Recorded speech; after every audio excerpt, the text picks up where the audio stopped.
तो पहला यहाँ पे है कि जो सीमांत घर्षण है, सीमांत घर्षण आरोपित बल यानी अप्लाइड फोर्स या गति का विरोध कर सकता है, बोल सकते हो। सीमांत बल सदैव गति का विरोध करता है, ठीक है। और इसकी दिशा कैसी होती है? बल की दिशा के विपरीत होती है। इसकी दिशा बल की दिशा के विपरीत होती है।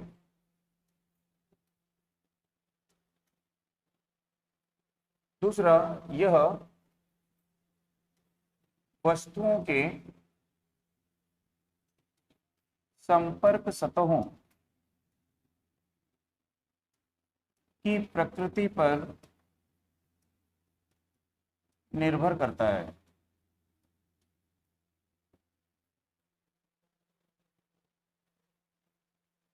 यह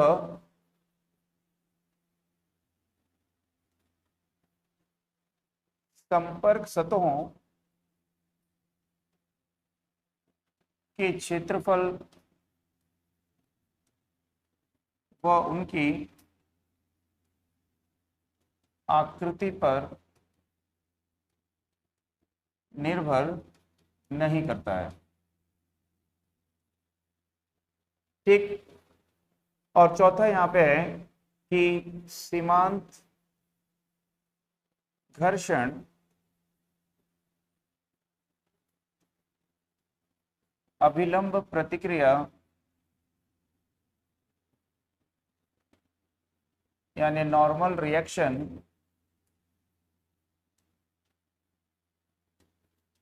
के अनुक्रमानुपाती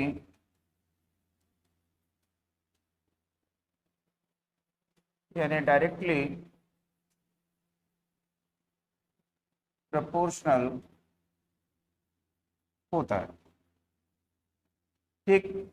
तो यहाँ पे जो सीमांत घर्षण है, लिमिटिंग फ्रिक्शन है, वो सदैव गति का विरोध करता है। तो लिमिटिंग फ्रिक्शन ऑलवेज अपोज करता है किसका? यहाँ पे मोशन का। तो ये ऑलवेज मोशन का अपोज करता है। और इसका जो डायरेक्शन होता है, इसकी जो दिशा होती है, वो फोर्स की दिशा के, फोर्स के डायरेक्शन के जस्ट अपोजिट होती है। तो जैसे हमने यहाँ पे पढ़ा था कि इस प्रकार से कोई ऑब्जेक्ट रखा हुआ है, ठीक।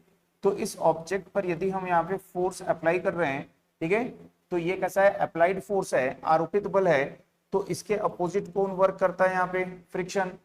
तो जो फ्रिक्शन है यहाँ पे, सीमांत फ्रिक्शन, लिमिटिंग फ्रिक्शन जो है, ये भी फोर्स के अपोजिट डायरेक्शन में वर्क करता है, ठीक है। और मोशन का क्या करता है? ये अपोज करता है। यह वस्तुओं के संपर्क सतहों की प्रकृति पर निर्भर करता है। तो जो दो ऑब्जेक्ट हैं एक दूसरे से कांटेक्ट में किए हैं, तो इनकी जो कांटेक्ट सरफेस है, उनके नेचर पर यह डिपेंड करता है, उनकी प्रकृति पर डिपेंड करता है। बट कांटेक्ट सरफेस का जो एरिया है, उसका जो क्षेत्रफल है, उस पर डिपेंड नहीं करेगा, और ना ही उसकी आकृति यानी उसके शेप पर डिपेंड करेगा।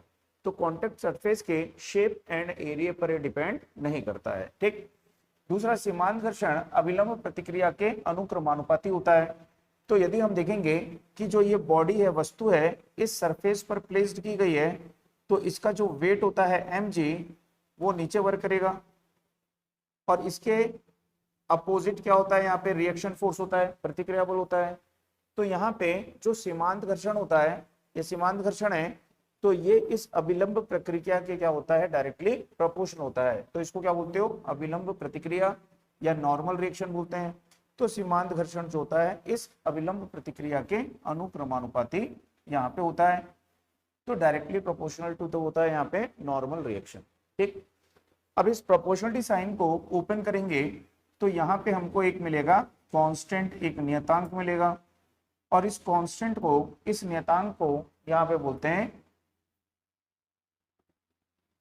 स्थैतिक घर्षण गुणांक। तो स्थैतिक घर्षण गुणांक यानी कि कोएफिशिएंट ऑफ स्टैटिक फ्रिक्शन इसको बोलेंगे, ठीक।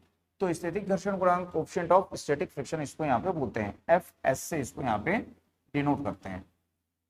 तो यहाँ पे भी बोलेगा कि जो स्टैटिक फ्रिक्शन होता है, ठीक, ये स्टैटिक फ्रिक्शन की वैल्यू कैसे कैलकुलेट करेंगे, तो ये जो होता है रेशियो, ठीक है, तो फ्रिक्शन फोर्स और जो नॉर्मल रिएक्शन है, अविलंब प्रतिक्रिया है, इसका क्या होता है, ये रेशियो होता है, ठीक। तो आपको ये याद रखना है कि इसमें से यदि न्यूमेरिकल आएगा उसको आपको बताना है, तो इसको ये फार्मूला आपको यहाँ पे याद रहना चाहिए, ठीक है। तो सिंपल आप याद रखिए कि जो फ्रिक्शनल फोर्स होता है, ठीक है, सीमांत घर्षण होता है, वो किसके अनुक्रमानुपाती होता है, यहाँ पे अविलंब प्रतिक्रिया के अनुक्रमानुपाती होता है, ठीक है। तो उसको नोट कर लीजिए जल्दी से।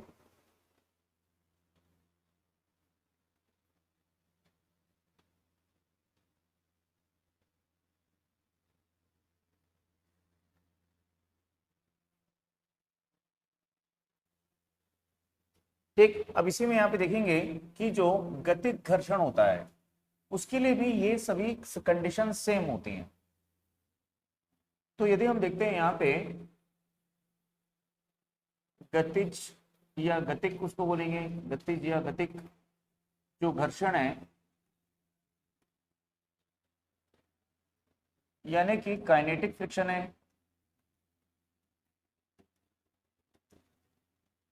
के नियम, इसके जो नियम है ये भी सेम है, ठीक है। ये भी किसका अपोज करेगा, ठीक है, मोशन का, गति का विरोध करेगा, और इसका भी डायरेक्शन कैसा होगा, बल के अपोजिट होगा, है ना, फोर्स के अपोजिट होगा। दूसरा, ये भी संपर्क सतहों की प्रकृति पर निर्भर करेगा, क्षेत्रफल आकृति पर निर्भर नहीं करेगा। और यहाँ पे ये भी अविलंब प्रतिक्रिया के क्या होता है, अनुक्रमानुपाती होता है, ठीक है। तो यहाँ पे देखेंगे कि दोनों यहाँ पे सेम है, तो हम यहाँ पे सीधा लिख देंगे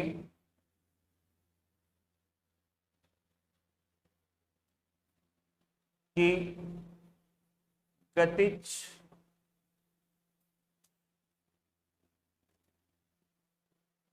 गतिज घर्षण के नियम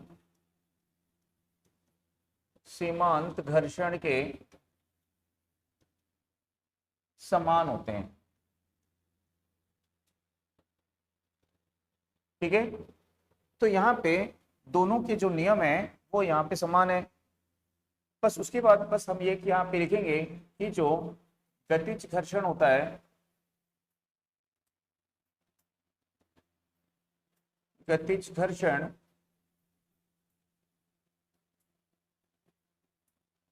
अभिलंब प्रतिक्रिया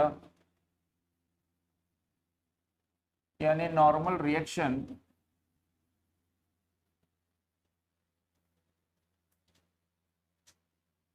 के अनुक्रमानुपाती होता है, ठीक है। तो यहाँ पे देखेंगे कि सेम कंडीशन है यहाँ पे, बस साइन बस थोड़ा सा क्या करेंगे, नॉमिनेशंस को चेंज कर देंगे कि इसको एफ एस लिखे थे,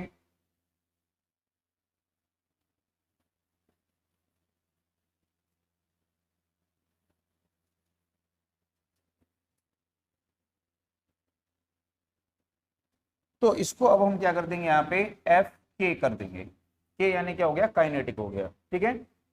तो जहां पे ये काइनेटिक फ्रिक्शन है, गतिक फ्रिक्शन है, और ये भी अविलंब प्रक्रिया की अगर होगा अनुक्रमानुपाती होगा, तो अविलंब प्रतिक्रिया के अनुक्रमानुपाती रहेगा, ठीक। फिर से यहाँ पे अनुक्रमानुपाती के चिन्ह को ओपन करोगे तो फिर से यहाँ पे एक कांस्टेंट मिलेगा, इसको म्यू के से शो करेंगे। तो यहाँ पे ये जो कांस्टेंट है म्यू के, ये यहाँ पे क्या शो कर रहा है, तो ये हमको गतिक घर्षण गुणांक को यानी कि कोएफिशिएंट ऑफ काइनेटिक फ्रिक्शन को यहाँ पे ये शो कर रहा है, ठीक। तो यहाँ पे कोएफिशिएंट ऑफ काइनेटिक फ्रिक्शन की वैल्यू क्या हो जाएगी यहाँ पे, ठीक है, तो वो हो जाएगी तो फ्रिक्शन फोर्स अपॉन क्या हो जाएगा यहाँ पे, आर हो जाएगा, ठीक है। तो इस प्रकार से हम देखते हैं कि ये इसकी यहाँ पे वैल्यू आती है। तो दोनों में यदि हम देखेंगे कि किसकी वैल्यू ज्यादा होती है। तो इन दोनों में जो स्टैटिक फ्रिक्शन होता है, स्टैटिक फ्रिक्शन कोफिशिएंट, ठीक है, इसकी वैल्यू जो होती है वो काइनेटिक फ्रिक्शन कोफिशिएंट से क्या होती है, ज्यादा होती है। तो स्टैटिक फ्रिक्शन कोफिशिएंट की वैल्यू काइनेटिक फ्रिक्शन कोफिशिएंट की वैल्यू से क्या होती है, ज्यादा होती है। ठीक, तो ये आपको यहाँ पे याद रखना है, इसको नोट करिए, इसको ध्यान में रखिए। ठीक है, इसको ध्यान में रखिए कि स्टैटिक फ्रिक्शन कोफिशिएंट की वैल्यू जो है वो काइनेटिक फ्रिक्शन कोफिशिएंट की वैल्यू से अधिक होती है, उससे ज्यादा होती है। ठीक,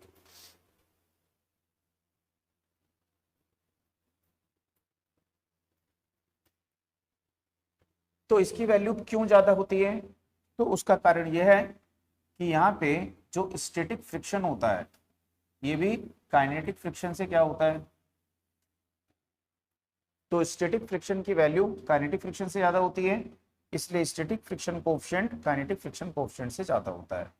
ठीक है, तो ये आपको यहाँ पे ध्यान में रखना है। कल परसों एक डायग्राम अपन बनाया था ऐसा, इस प्रकार से, याद है ऐसा। तो ये कौन सी कंडीशन थी, यहाँ पे काइनेटिक थी, तो काइनेटिक फ्रिक्शन क्या हो जाता है, मैंने बताया था कम होता है ना, और जो स्टैटिक या सीमांत जो घर्षण है उसकी वैल्यू क्या होती है, वहां पे ज्यादा होती है। तो उसी लिए बताया है यहाँ पे कि स्टैटिक फ्रिक्शन या सीमांत फ्रिक्शन की जो वैल्यू है वो काइनेटिक से क्या होती है, ज्यादा होती है, इसलिए उसका कोएफिशिएंट भी उससे ज्यादा होता है। ठीक है,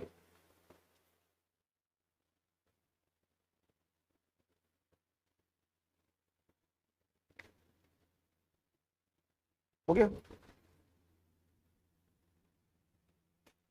इसके बाद में देखेंगे घर्षण कोण। हो गया सबका पीछे, तो इसके बाद में हेडिंग डालिए घर्षण कोण।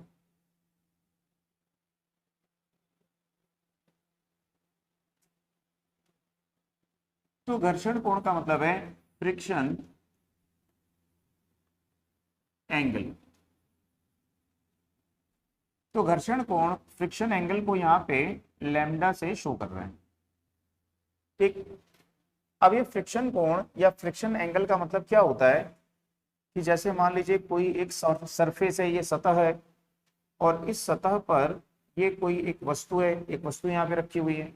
ठीक, अब यहाँ पर जो इसके ऊपर में हम बल आरोपित कर रहे हैं, अप्लाइड फोर्स, ये फोर्स का डायरेक्शन है, तो इसको क्या बोलोगे कि ये आरोपित बल यानी अप्लाइड फोर्स है।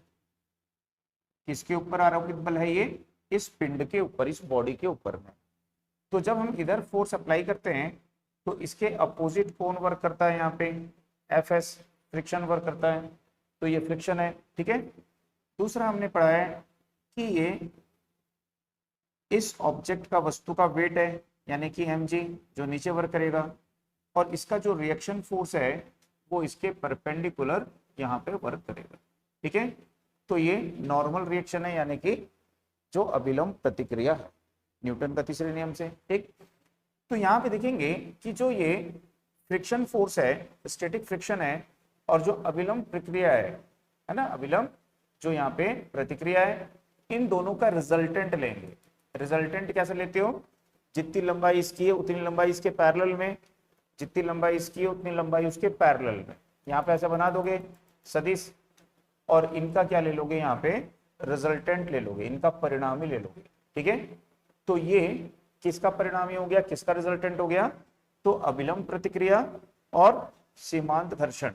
ठीक है, इन दोनों का क्या हो गया, ये रिजल्टेंट हो गया, परिणामी हो गया। तो ये जो रिजल्टेंट है ये इस अभिलंब प्रतिक्रिया के साथ में यहाँ पे क्या बना रहा है, ये एंगल, तो इस एंगल को क्या बोलेंगे, यहाँ पे घर्षण कोण, फ्रिक्शन एंगल इसको बोलेंगे। आई बात समझ में। तो हम यहाँ पे बोल सकते हैं कि घर्षण कोण जो होता है कि ये क्या है, तो सीमांत घर्षण और अभिलंब प्रतिक्रिया। ठीक है, तो यहाँ पे देखते हैं ये सीमांत घर्षण और अभिलंब प्रतिक्रिया यानी नॉर्मल रिएक्शन,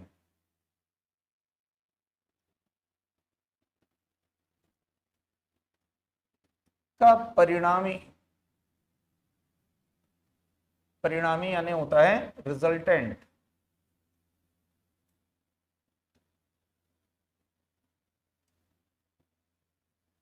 अभिलंब प्रतिक्रिया, अभिलंब प्रतिक्रिया के साथ जो कोण बनाता है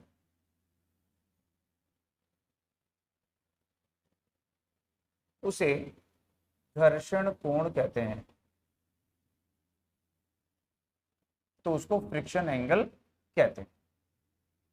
ठीक, अब ये जो फ्रिक्शन एंगल है, इस फ्रिक्शन एंगल की वैल्यू कैसे निकालेंगे? तो जो फ्रिक्शन एंगल है, घर्षण कोण है, इसको हम tan लैम्डा से निकाल सकते हैं। ठीक है, तो tan थीटा क्या होता है? लंब बटा आधार, है ना, परपेंडिकुलर अपॉन बेस। तो ये एंगल है, सामने क्या होगा? ये परपेंडिकुलर लंब होगा, तो वो लंब किसके बराबर है? एफ के बराबर है। तो ये हो जाएगा यहाँ पे एफ एस, ये हाइपोटेनस होगा, कर्ण होगा, तो ये आधार होगा, तो आधार क्या हो जाएगा यहाँ पे? ये आर हो जाएगा। ठीक है, तो यहाँ पे जो घर्षण कोण का जो टेंजेंट होता है वो किसके इक्वल होता है? तो घर्षण कोण और अभिलंब प्रतिक्रिया के अनुपात के बराबर होता है। ठीक, तो पहले हम पढ़ चुके हैं, तो हम यहाँ पे जानते हैं, हम जानते हैं कि घर्षण के नियम से जो स्टैटिक फ्रिक्शन कोएफिशिएंट था उसकी वैल्यू ये थी, ये हम पढ़ चुके हैं अभी थोड़ी देर पहले। ठीक, तो यहाँ पे इस वैल्यू के अगेंस्ट हम क्या पुट कर सकते हैं? तो हम बोल सकते हैं कि tan lambda is equal to क्या होगा, यानी कि स्थैतिक घर्षण गुणांक जो है, घर्षण कोण की स्पर्शजया यानी टेंजेंट मान के बराबर होता है। तो यदि पूछेगा कि स्टैटिक, ठीक है, स्टैटिक फ्रिक्शन कोएफिशिएंट जो है, स्टैटिक फ्रिक्शन कोएफिशिएंट जो है वो फ्रिक्शन एंगल की टेंजेंट वैल्यू के इक्वल होता है। आई बात समझ में? तो इसको भी आपको याद रखना है, इसको आपको याद रखना है कि किसके वो इक्वल होता है। समझ में आ रहा है ना सबको? ऑनलाइन इसको दिक्कत तो नहीं रही है? हिंदी इंग्लिश, हिंदी इंग्लिश तो दिक्कत नहीं हो रही है?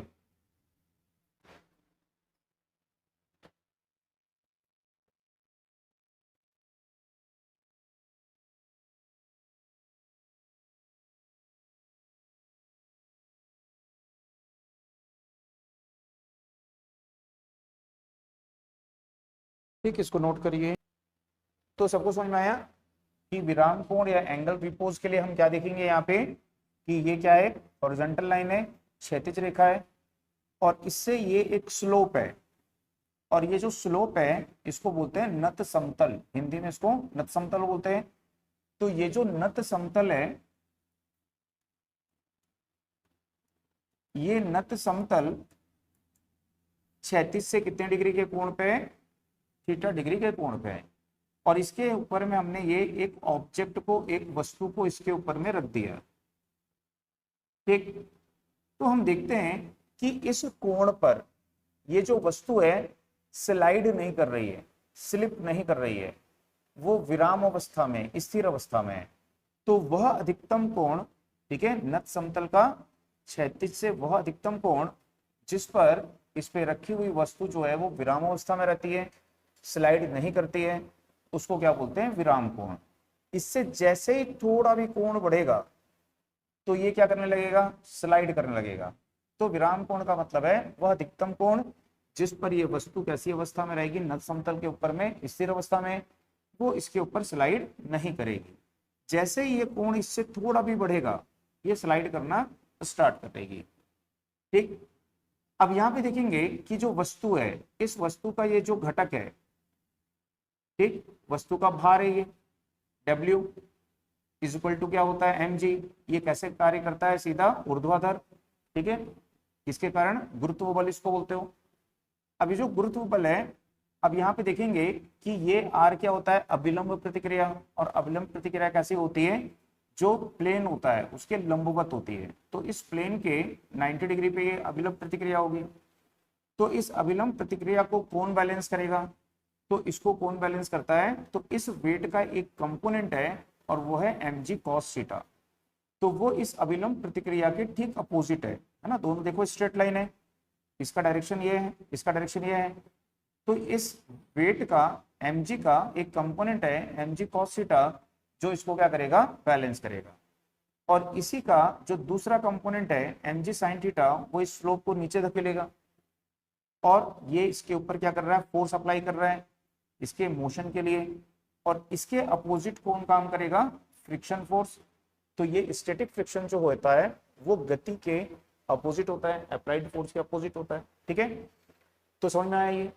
तो इसमें पहले एक लाइन लिख लीजिए, जब कोई पिंड, जब कोई पिंड, जब कोई बॉडी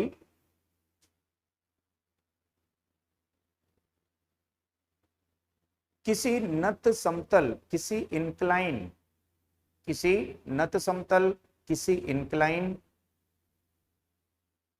पर सीमांत संतुलन, सीमांत संतुलन यानी लिमिटिंग इक्विलिब्रियम, लिमिटिंग इक्विलिब्रियम की स्थिति में होती है,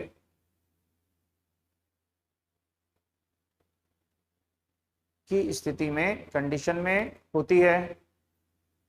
तो नत समतल का, इंक्लाइन का, तो नत समतल का, इंक्लाइन का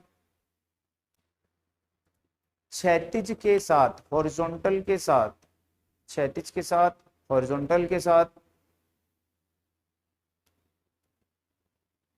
कोण, एंगल,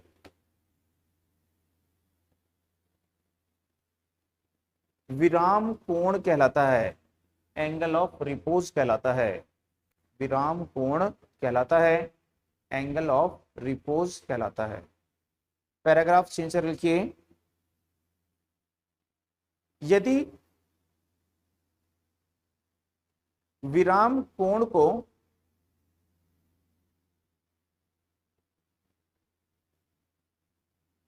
थोड़ा भी बढ़ाते हैं, यदि विराम कोण को थोड़ा भी बढ़ाते हैं, स्लाइटली इंक्रीज करते हैं, यदि विराम कोण को थोड़ा भी बढ़ाते हैं, स्लाइटली इंक्रीज करते हैं, तो वस्तु स्लाइड करने लगती है, वस्तु सरकने लगती है। तो वस्तु स्लाइड करने लगती है, वस्तु सरकने लगती है। ठीक है, तो यहां पे m द्रव्यमान की वस्तु के सीमांत संतुलन में दो घटक, दो घटक यानी दो कंपोनेंट होते हैं। एक कंपोनेंट जो इसका होता है ये R is equal to mg cos theta, और दूसरा जो कंपोनेंट होता है वो Fs is equal to mg sin theta होता है। ठीक है, तो ये दो कंपोनेंट यहाँ पे होते हैं। तो यदि हम लिखें यहाँ पे कि जो tan थीटा, तो tan थीटा चाहिए तो क्या लिखोगे, sin theta upon cos theta, mg mg क्या हो जाएगा, कैंसिल। तो क्या बचेगा आपके पास में, Fs अपॉन R। ठीक है, तो यहाँ पे देखेंगे tan theta is equal to क्या होगा, Fs अपॉन R हो जाएगा। और चूंकि हम जानते हैं, तो हम जानते हैं यहाँ पे कि Fs upon R is equal to क्या होता है, स्टैटिक फ्रिक्शन कोएफिशिएंट होता है, यानी सीमांत घर्षण गुणांक होता है। तो तो हम बोल सकते हैं यहाँ पे कि tan theta is equal to क्या होगा, ठीक। तो यहाँ पे जो विराम कोण है उसकी भी जया वैल्यू, क्या बोलोगे उसको, स्पर्श स्पर्श जया वैल्यू, टेंजेंट वैल्यू, ठीक है, क्या होती है, किसके इक्वल होती है, वो स्टैटिक फ्रिक्शन कोएफिशिएंट यानी सीमांत घर्षण गुणांक के बराबर होती है, ठीक। तो इसको हम यहाँ पे बोल सकते हैं कि सीमांत घर्षण गुणांक विराम कोण के स्पर्शजया यानी टेंजेंट मान के बराबर होता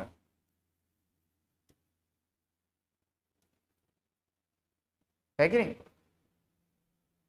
तो इसके लिए यदि हम यहाँ पे देखें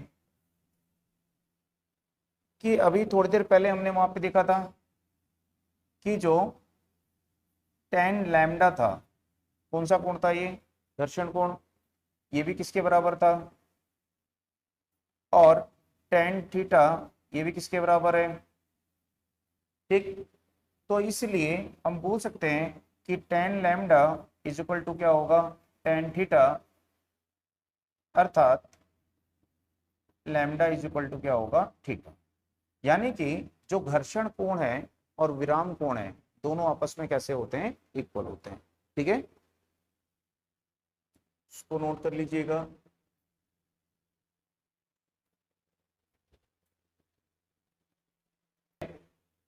कि तो इसका क्या मतलब समझ में आया, तो इसका मतलब समझ में आया हमको कि विराम कोण बराबर क्या होता है, घर्षण कोण। तो विराम कोण और घर्षण कोण दोनों का मान क्या होता है, समान। तो याद रखिएगा कि कभी पूछा कि विराम कोण का मान किसके बराबर होता है, एंगल ऑफ रिपोज का मान किसके इक्वल होता है, तो फ्रिक्शन एंगल के वो इक्वल होता है, ठीक। तो इसको सब नोट कर लिए, इसको नोट कर लो। तो इसके बाद में यदि आपको लिखना है तो आप लिख सकते हो कि घर्षण के क्या लॉस होते हैं, ठीक है। तो घर्षण की हानि क्या होती है,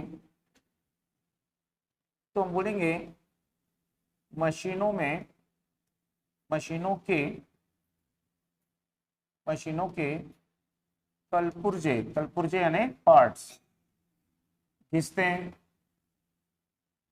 तो मशीनों के कलपुर्जे घिसते हैं, इससे खराब हो जाते हैं, ठीक। दूसरा, मशीनों को दी गई मशीनों को दी गई ऊर्जा नष्ट होती है, यानी कि एनर्जी लॉस होता है, ठीक है। तो पार्ट्स में वियर टियर होता है, मशीनों की एनर्जी लॉस होती है, एंड मशीनों की दक्षता यानी एफिशिएंसी कम होती है। तो मशीनों की दक्षता यानी एफिशिएंसी कम होती है, डिक्रीज होती है, ठीक। तो यहाँ पे मशीनों के पार्ट्स सिस जाते हैं। अब घर्षण के क्या लाभ है, घर्षण के लाभ, तो घर्षण के कारण ही हम क्या है, चल पाते हैं। जमीन पे जो हम चल पा रहे हैं घर्षण के कारण ही चल पा रहे हैं। हमारे पैर जो होते हैं और जमीन, उनके मध्य क्या होता है, घर्षण बल। तो हम उस पर बल लगाते हैं, घर्षण बल के कारण ही हम चल पा रहे हैं। यदि जमीन के ऊपर में तेल को गिरा दिया जाए तो आपके पैर और जमीन के मध्य जो घर्षण बल है वो क्या हो जाएगा, वहां पे कम हो जाएगा, तो आप नहीं चल पाओगे। यानी कि जो स्टैटिक फ्रिक्शन कोएफिशिएंट है, ठीक है, और काइनेटिक फ्रिक्शन कोएफिशिएंट है, उसकी वैल्यू अधिक कम हो जाएगी, तो आप चल नहीं पाओगे वहां पे, ठीक है। तो घर्षण के घर्षक हो गया है,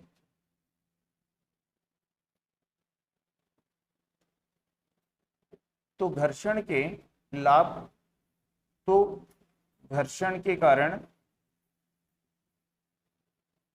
हम पृथ्वी पर चल पाते हैं,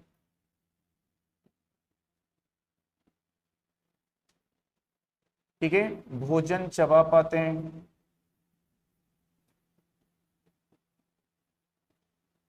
घर्षण के कारण हम आग उत्पन्न कर पाते हैं, माचिस जलाते हो तो माचिस जलाते हो तो क्या करते हो, उसको ऐसे रगड़ते हो, फ्रिक्शन होता है वहां पे, ठीक है।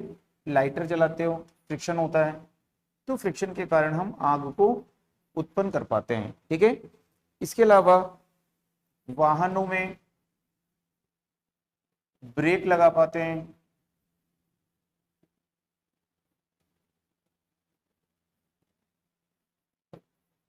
दीवारों पर कील ठोक पाते हैं। तो ये सब जो है घर्षण के कारण हम कर पाते हैं। तो घर्षण जो है हमारे लिए एक एडवांटेज भी है घर्षण की। हाँ, मशीनों के लिए कुछ लॉसेस होते हैं, ठीक। घर्षण को कैसे कम करते हैं सबको पता है, लुब्रिकेंट्स का यूज करते हैं मशीनों में, ठीक है, पॉलिश करके जो सतह है उसको चिकना बना के, है ना। घर्षण को क्या कर सकते हो, कम कर सकते हो। घर्षण को कैसे बढ़ाते हैं, जैसे कहीं पे आप जा रहे हो, रोड पे कोई ऑयल गिरा हुआ है, देखोगे कई बार रोड पे कोई है ऑयल वगैरह लेके जा रहा है और ऑयल का कंटेनर गिर गया या ऑयल का जो उसका डब्बा गिर गया, जितने गाड़ी वाले आएंगे सब स्लिप होके गिरते जाएंगे एक के बाद एक। तो उसके लिए क्या करना पड़ता है, वहां पे रेत वगैरह या मिट्टी वगैरह डाल देंगे, ठीक है। तो वहां पे जो फ्रिक्शन कोफिशिएंट है फिर वो बढ़ जाएगा, पहले कम हो गया था अब बढ़ जाएगा, ठीक है। या कहीं पे बारिश के मौसम में क्या होता है, जहाँ चिकनी मिट्टी होती है, पानी गिरने से उधर भी पैर स्लिप होता है, तो वहां पे फ्रिक्शन कोफिशिएंट क्या हो गया, कम हो गया। तो वहां भी रेत वगैरह डाल दोगे तो फ्रिक्शन क्या होगा, फिर से बढ़ जाएगा, ठीक है। मशीनें जो होती हैं, मशीनों में जो पट्टे लगे होते हैं, कुछ मशीनों में इस प्रकार से ऐसे पट्टे लगे होते हैं ऐसा, तो उस पट्टों में घर्षण को बढ़ाने के लिए, क्योंकि ये रोल करता है ऐसे ना, एक पुली है और इसके ऊपर बेल्ट लगी हुई है, तो बेल्ट स्लिप ना करे तो इसके ऊपर बेल्ट पे क्या करते हैं, चिपचिपा पदार्थ इसके ऊपर लगाते हैं, जिससे कि बेल्ट इससे चिपक के चलेगी, तो उनके बीच में फ्रिक्शन की वैल्यू क्या होगी, वहां पे बढ़ जाएगी। जैसे जूते हैं, शूज हैं, शूज के जो नीचे के तलवे होते हैं, सोल बोलना चाहिए, नीचे जो सोल होता है वो कैसा बनाया जाता है, रफ होता है, देखे होगे उसमें अलग अलग डिजाइन खांचे बनाए जाते हैं। गाड़ियों के टायर देखे होगे उसमें अलग अलग खांचे डिजाइन बनाए जाते हैं, तो ये सभी फ्रिक्शन को बढ़ाने के लिए बनाए जाते हैं। आई बात समझ में, तो उसको लिखने की जरूरत नहीं है, सबको पता है, कॉमन सेंस है वो। अब यहाँ पे एक होता है घर्षण जिसको बोलते हैं लोटनिक घर्षण। लोटनिक, ठीक है, घर्षण इसको बोलते हैं। तो जो लोटनिक घर्षण है इसको क्या बोलेंगे यहाँ पे, रोलिंग फ्रिक्शन, रोलिंग फ्रिक्शन। तो लॉटनिंग घर्षण या रोलिंग फ्रिक्शन का मतलब होता है कि जैसे जमीन पर कोई व्हील या कोई गाड़ी को आप चला रहे हो यहाँ पे इस प्रकार से, ठीक है। तो इस प्रकार से जब आप किसी गाड़ी को चला रहे हो यहाँ पे, तो ये जो गाड़ी के चक्के हैं इस जमीन पे क्या कर रहे हैं, रोल कर रहे हैं, लोट रहे हैं, ठीक है, इसको बोलेंगे रोल कर रहे हैं, लोट रहे हैं। तो उस समय इसके व्हील और अर्थ के बिटवीन जो यहाँ पे घर्षण होगा उसको क्या बोलेंगे, लोटनिंग या रोलिंग फ्रिक्शन बोलेंगे, ठीक है। तो उसमें एक लाइन लिख लीजिए, जब कोई वस्तु दूसरी वस्तु पर घूमती है, जब कोई वस्तु दूसरी वस्तु पर घूमती है, रोटेट करती है या रिवॉल्व करती है, तो दोनों के मध्य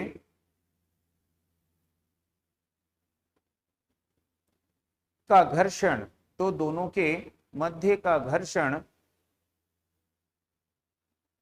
लॉटनिक या इसी को बोलते हैं बेलन, बेलन घर्षण, लॉटनिक या बेलन घर्षण कहलाता है, लॉटनिक या बेलन घर्षण कहलाता है, ठीक। तो यदि हमको बोलेगा कि सबसे ज्यादा घर्षण कौन सा होता है, तो जो हम सबसे पहले यहाँ पे पढ़े स्थैतिक घर्षण, स्थैतिक घर्षण, ये याद रखिएगा, इंपॉर्टेंट है, ठीक है। स्थैतिक घर्षण का जो मान है ये सबसे अधिक होता है, ठीक। इसके बाद में सेकंड नंबर पे आता है गतिज घर्षण। ठीक। और सबसे कम होता है यहाँ पे लोटनिक या बेलन घर्षण। तो यहाँ पे जैसे बोलेगा स्टैटिक फ्रिक्शन कोएफिशिएंट की वैल्यू सबसे ज्यादा होगी, काइनेटिक फ्रिक्शन कोएफिशिएंट की वैल्यू उससे कम होगी, और लोटनिक, ठीक है, फ्रिक्शन कोएफिशिएंट की वैल्यू उससे भी कम होगी। तो ये इसका फ्रिक्शन कोएफिशिएंट है, घर्षण गुणांक है, ये इसका घर्षण गुणांक है, और ये क्या है, इसका घर्षण गुणांक है। तो ये इन तीनों के घर्षण गुणांक हैं। तो तीनों के क्रमशः, ठीक है, तो तीनों के रिस्पेक्टिवली फ्रिक्शन कोएफिशिएंट है।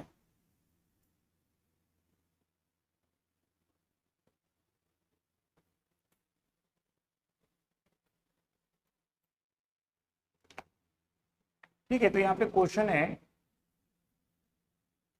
जब 50 किलोग्राम भार 50 किलोग्राम भार का बल 500 किलोग्राम 500 किलोग्राम की वस्तु पर लगाते हैं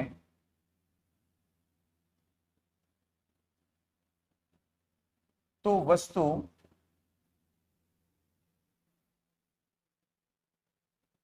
चलने को ठीक तैयार होता है।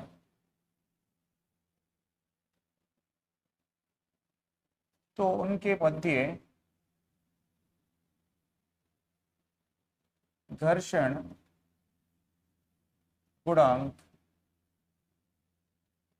ज्ञात कीजिए। तो जब बल लगा रहे हैं तो वस्तु जो है वो ठीक चलने को क्या हो गई है, तैयार। तो उनके मध्य जो घर्षण गुणांक है उसका मान आपको यहाँ पे ज्ञात करना है। ठीक।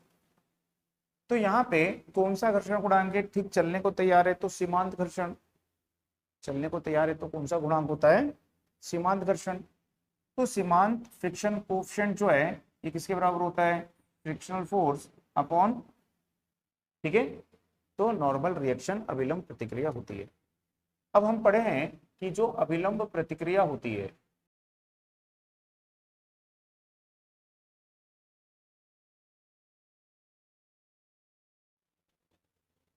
ठीक है, तो ये जो क्वेश्चन है इस क्वेश्चन को यहाँ पे कैसे करेंगे, तो हमको क्या निकालना है, क्षैतिज में अधिकतम घर्षण बल निकालना है।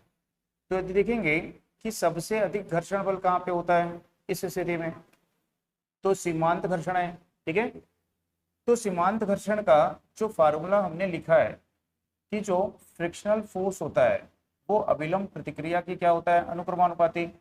और जब अनुक्रमानुपाती के चिन्ह को ओपन करते हैं तो हमारे पास में ये वैल्यू आती है। ठीक है, और हमने पढ़ा है कि इस आर को कौन बैलेंस करता है, तो एम जी। तो इसलिए इस आर के स्थान पे हम क्या पुट कर देंगे, एम जी। तो हमारे पास में स्थैतिक घर्षण गुणांक दिया हुआ है 0.4, द्रव्यमान हमारे पास दिया है 2 किलोग्राम, और जी की वैल्यू कितनी होती है 9.8। तो इन सबको मल्टीप्लाई करेंगे तो हमारे पास में किसकी वैल्यू आ जाएगी, स्थैतिक घर्षण गुणांक की वैल्यू आएगी। तो इसकी वैल्यू लगभग हमारे पास कितनी आएगी, 7.84 न्यूटन। तो इसके लगभग हमारे पास में इसकी वैल्यू आ जाएगी।